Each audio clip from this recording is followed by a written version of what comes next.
कई लोगों का प्रश्न होता है कि चावल खाने की मनाही क्यों होती है एकादशी के दिन? तो चलिए मैं आपको बता देता हूँ कि क्या हुआ था। जब एकादशी माता भगवान के वक्षस्थल से प्रकट हुई थी, तो जो राक्षस था वो भगवान विष्णु को मारना चाहता था और भगवान विष्णु उस समय थोड़ा-सा निंद्रा में चले गए थे।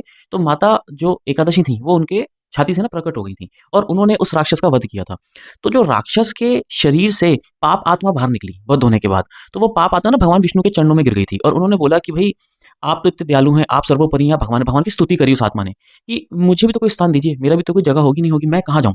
क्योंकि मैं कहीं भी जाऊँगा तो मेरा तो मतलब आप अंत कर ही दोगे एट द एंड, क्योंकि मैं तो पाप आत्मा हूँ, मेरी तो इस तरीके की मुझे गति मिली हुई है।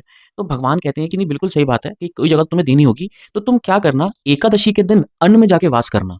और अन्न ना हमारे हमारे सनातन धर्म में जो अन्न है ना, वो चावल से रिप्रेज़ेंट होता है, राइस से, ठीक है? इसी वजह से इस दिन चावल खाने की मनाही होती है। देखिए वैसे तो सारे अन्नों में विराजमान है वो पाप आत्मा, तो हम क्या होता है जब हम चावल खाते हैं या हम कोई भी अन्न खाते हैं ना, तो हम वापस से अपनी शरीर के अंदर पाप आत्मा लेके जा रहे होते हैं, जिससे हमारे अंदर पाप की वृत्ति हो जाती है, यानी पाप बढ़ जाता है और हम ना सही और गलत का डिफरेंशिएट नहीं कर पाते, मतलब क्या सही है, क्या गलत है।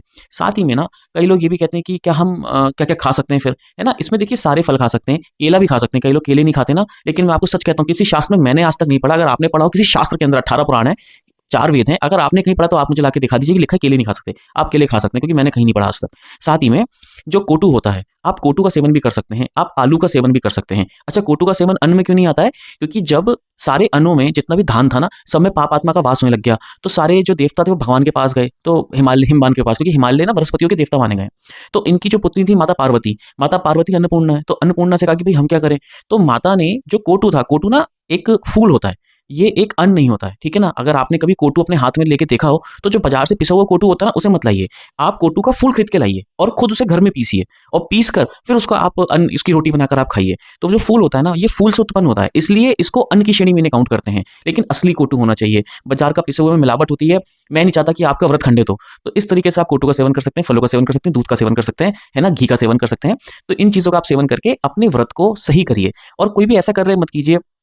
साथ में दातून का मनाही होती है। देखिए पहले के जो शास्त्र होते हैं ना उसमें हिंदी में लिखा होता है दातून का प्रयोग वर्जित है। रविवार को दातून का प्रयोग वर्जित है। ठीक है? दातून का प्रयोग क्यों वर्जित है? इसमें थोड़ा-सा ना इसकी जो संज्ञा है वो बहुत लंबी-चौड़ी लिखी हुई है पद्म पुराण में।